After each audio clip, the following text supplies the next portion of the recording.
Nice Walk in the Jungle by Nan Bodsworth. Good morning, class, Miss Jellyby said. Line up, please, and listen to me. It's Nature Study Day today, and we're all going for a nice walk in the jungle. So, 2 by 2, Miss Jellyby's class lined up. Tim and Maria, Peter and Jim, Maylin and Penny, Jake and Jenny, Paul and Tony, and Melanie and Kim, and walked out through the school gate and into the jungle. Now, class, pay attention, Miss Jellyby said. We'll be perfectly safe if we stay on the path. This is our nature walk, so look about you. If you see something exciting, tell me, and then I can point it out to everyone. Tim saw that they were being followed by a boa constrictor. Miss, he cried. But Miss Jellyby wasn't listening.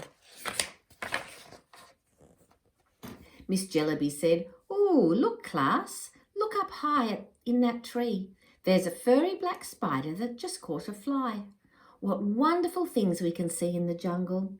"Please, miss," cried Tim. "Not now, Tim," said Miss Jellyby. Miss Jellyby said, "Goodness, class, look down here on the grass. Watch the ants as they drag this beetle away. What a dangerous place the jungle can be." "Please, Miss Jellyby," cried Tim. "Just a minute, dear." Miss Jellyby said, "Gracious, class, look under these rocks. Did you see the lizard snap up that cricket? You need to be quick to survive in the jungle." "Oh, please, Miss Jellyby," cried Tim. "Wait for your turn, Tim."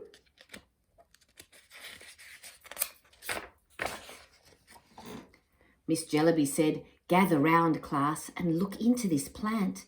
See how the caterpillar has fallen inside? Nothing is safe out here in the jungle." "Oh, please, Miss Jellyby, look," cried Tim. "Tim, dear, don't interrupt." Miss Jellyby said, "Come over here, class, and watch the little fish swimming in the pool. Do you think they're piranhas? We should look them up when we get back to school." "Oh, please, Miss Jellyby, listen to me," cried Tim.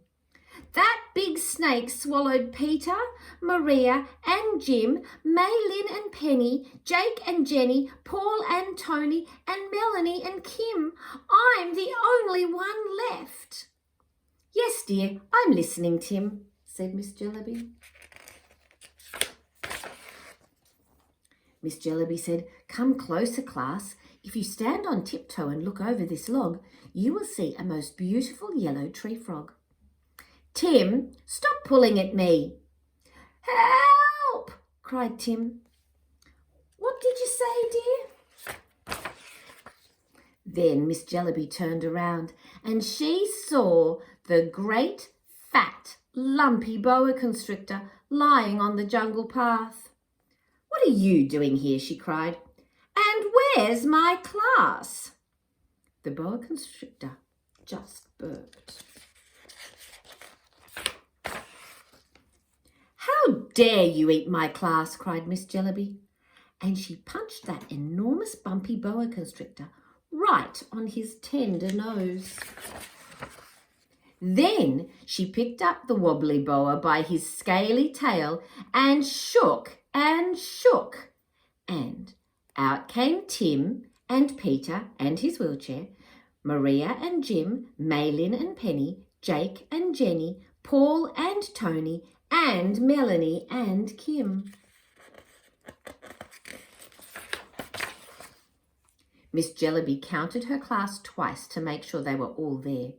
Then she took that thin, grumpy boa constrictor and wound him round and round a jungle tree and tied him in a big knot.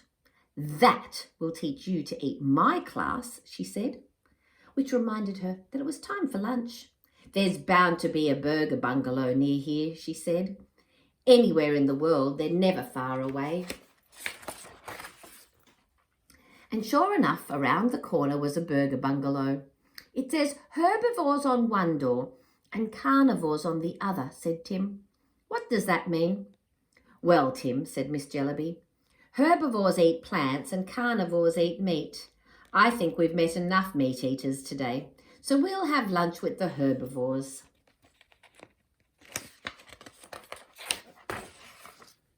Now, said Miss Jellyby, where shall we go for next week's nature walk? Let's go to the zoo, said Tim.